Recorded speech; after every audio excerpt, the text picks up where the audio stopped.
अस्सलामुअलैकुम all and welcome back to my another blog. Iqra नानी को देख देख के ना सीख गई है पौधे में पानी देना, तो अभी वो एंजॉय करती है पानी देना। और वो ना बड़े प्यार से सारे पौध में जितना भी है ना सब में वो खुद से ही ना पानी डालती है। और मैं इस बार सोच रही हूँ अगर मैं जाऊँगी वापस कारवार तो थोड़ा बहुत मिर्च टमाटर ये ना टब में लगाऊंगी, देखूंगी ट्राई करके अगर हो सके तो, क्योंकि इकरा अभी ना पैर से रखने लगी है। और जब मैं गई थी तब वो ना चल नहीं सकती थी और कुछ भी चीज़ ना तोड़ फोड़ देती थी। तो अभी देख के तो लग रहा है कि थोड़ा बहुत मैच्योरिटी आया है उसमें, तो शायद वो रखेगी और पानी वानी भी डालेगी ग्लास में ले ले जाके। मिर्च का पौधा थोड़ा झुलसने लगा था, तो कोई बात नहीं, अभी इकरा पानी डाल दे रही है तो सही हो जाएगा।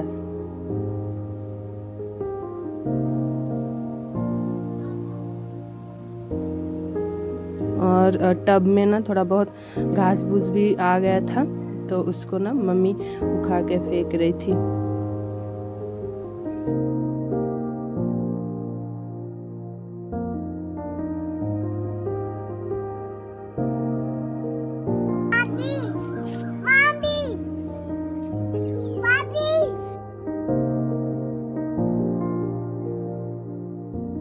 मम्मी बोली कि बैगन के पौधे से बैगन एक तोड़ के ले आ, आज कुछ बनाते हैं। मैं बोली क्या ही बनाना है, बना दो वो बैगन का पकोड़ा, जिसे हम ना बंगाली में बेगुनी ही बोलते हैं। जो सिंपल सा होता है, बनाना भी बहुत आसान होता है, लेकिन मूढ़ी के साथ ना बड़ा अच्छा लगता है खाने में, चाय के साथ भी अच्छा लगता है। ऐसे तो बनाती रहती हूँ मैं क्वार्टर में भी, लेकिन खुद अपने हाथों से उगाया हुआ बैगन को तोड़ के ला के उसका कुछ बना रही थी तो ना थोड़ा बहुत देसी वाला फील आ रहा था।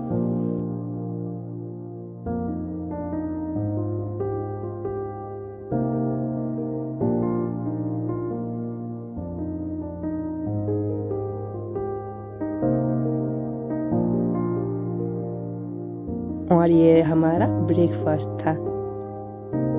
और फिर हम आए थे मेरे नाना के घर घूमने के लिए, क्योंकि उस दिन हमारा दावत था मेरे नाना के घर, मतलब मेरे मामा के घर में।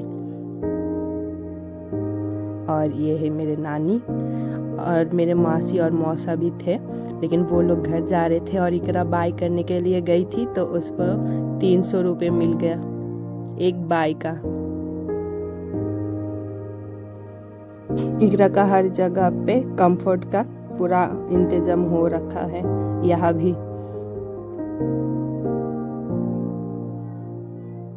और मेरी बेटी बड़े दिल वाली है, वो खुद उतर के बिल्ली को भी थोड़ा झुला रही थी।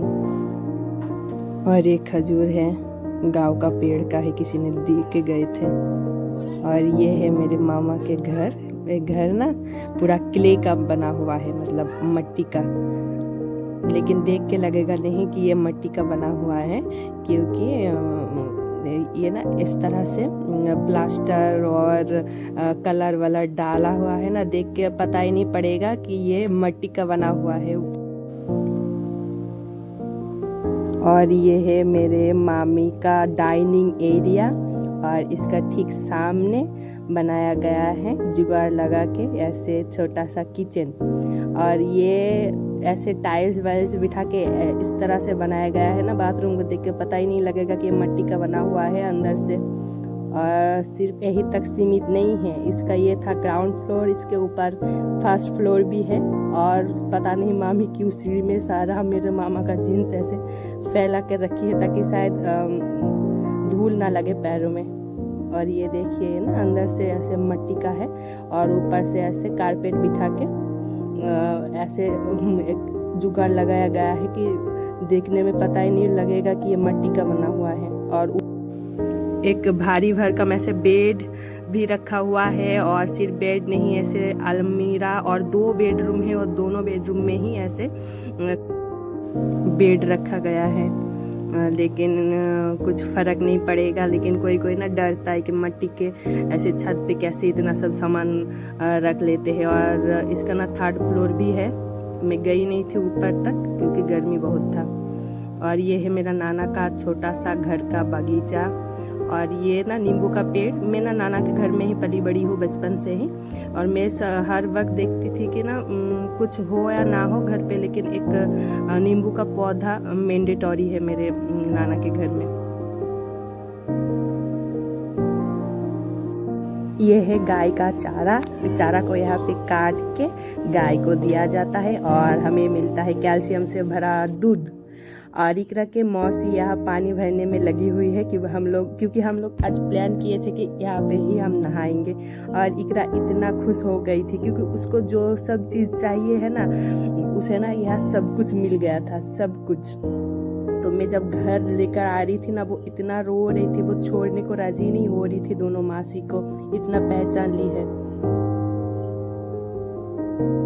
समुंदर में भी नहाई हूँ, लेकिन उधर इतना मज़ा नहीं आया था कि उधर अकेली होती हूँ ना, और इधर साथ देने वाले मिल गया था तो बहुत मज़ा आ रहा था। और मेरी बेटी जो है खाने के टाइम नखरे करती है, और मेरे मामी ऐसे उसे ना भुला के खिला रही थी। मामी भी सामने खा रही थी और उसे बोल रही थी कि ऐसे खाओ ऐसे खाओ। और वो ना उसे पता भी नहीं चला होगा कि वो खा ली है ऑलरेडी आधा आम। और ये था लंच, सादा पुलाव, मटन और आलू भुर्जी।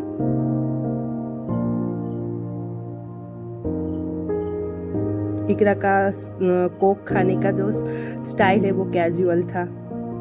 और ये लोग इकरा के साथ भाग के थक गए थे, तो ये लोग भी चुन्नू मुन्नू रेस्ट करने में लगे थे। इकरा के दोनों मौसी, एक था पानी पिलाने के लिए और एक थी उसे सजाने के लिए। इकरा के सेवा में हर वक्त हाजिर है इकरा का मौसी और नानी।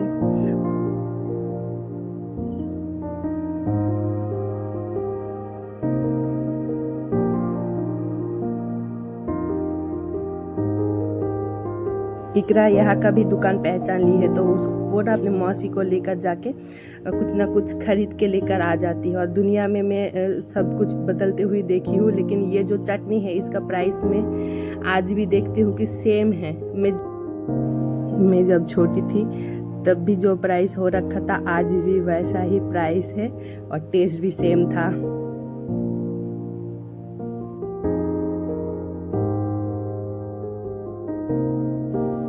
इकरा खेलते खेलते खा ली थी थोड़ा बहुत अपने मौसी के पास।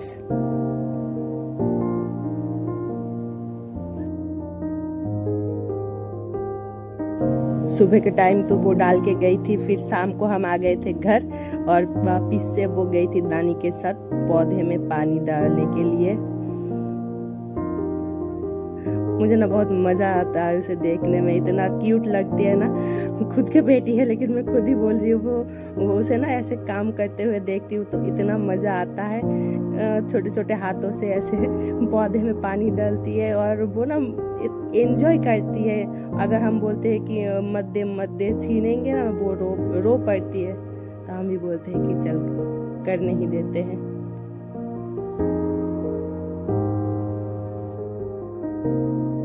इकरा का ये खेलने का एक तरीका है कि वो जो करेगी ना हमें भी वैसा ही सेम करना है। अगर नहीं करेंगे तो वो रोएगी, मतलब उसे कॉपी करना होगा हमें। या इकरा को पिलाने के लिए एक लोग, खिलाने के लिए एक लोग और हवा करने के लिए एक लोग हमेशा हाजिर रहते हैं। मतलब इकरा को यह 7 स्टार होटल जैसा ट्रीट मिलता है। ठीक है, तो आज के लिए इतना ही। मिलते हैं मेरे नेक्स्ट ब्लॉग में। Thanks for watching.